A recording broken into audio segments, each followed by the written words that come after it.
Goeiemôre geliefde, welkom op hierdie koel Dinsdagoggend. Ons is nog steeds besig met risie en met moeilikheid. En vanmôre praat ons oor woorde. En kom ons wonder sommer net so vir 'n oomblik, wat is woorde eintlik? Dit wat ek nou sê, is dit nie maar net lug wat by my mond uitkom in die vorm van 'n klank? Vir 'n oomblik daar is en dan totaal vir altyd nie verdwyn nie. En tog redeneer en praat Jakobus so anders daaroor. Hy sê, so is die tong ook 'n klein ledemaat, wat op groot dinge roem. Kyk wat 'n klein vuurtjie steek 'n groot hoop hout aan die brand. Dis nie waar nie, sê Jakobus.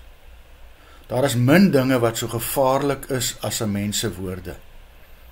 Daarmee kan jy seerder maak as met 'n dolk en meer skade aanrig as 'n klein vuurhoutjie wat 'n veldbrand kan veroorsaak. Dis soos 'n pyl vol dodelike gif, sê Jakobus. Waar dit tref, daar vernietig dit. Dalk meen ek en jy vanoggend, Jakobus, jy oordryf so 'n bietjie. Tog, hoe dikwels bly woorde wat iemand onnadenkend miskien, of aspres, doelbewus gesê het, nie nog jare daarna by 'n mens nie, selfs al probeer jy dit doelbewus vergeet, kom dit dikwels weer by jou op, kom spook dit by jou. Oppas dis wat jy sê. Gebruik hierdie wonderlike kommunikasie medium wat die Here vir mense gegee het, tot sy eer en tot voordeel van jou naaste. Moedig mense aan. Sê vir hulle vertroostende, liefdevolle woorde. Sê vir hulle dat jy waardering het vir hulle. Sê vir hulle dat jy trots is op hulle.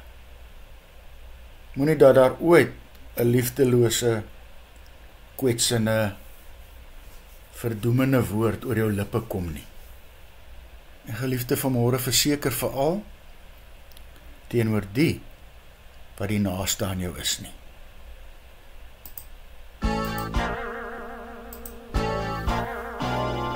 Keer jou tong van kwaad praat, keer jou tong. Keer jou tong van kwaad praat, keer jou tong. En jou lippe van stories dra.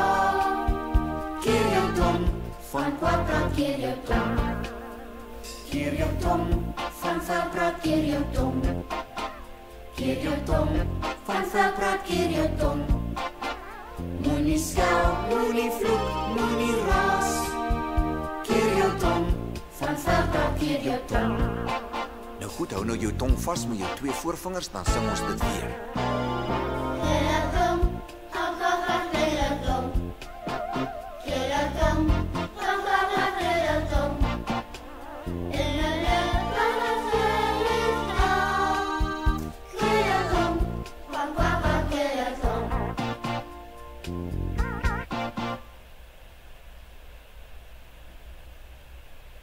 Here, ek praat ook so maklik.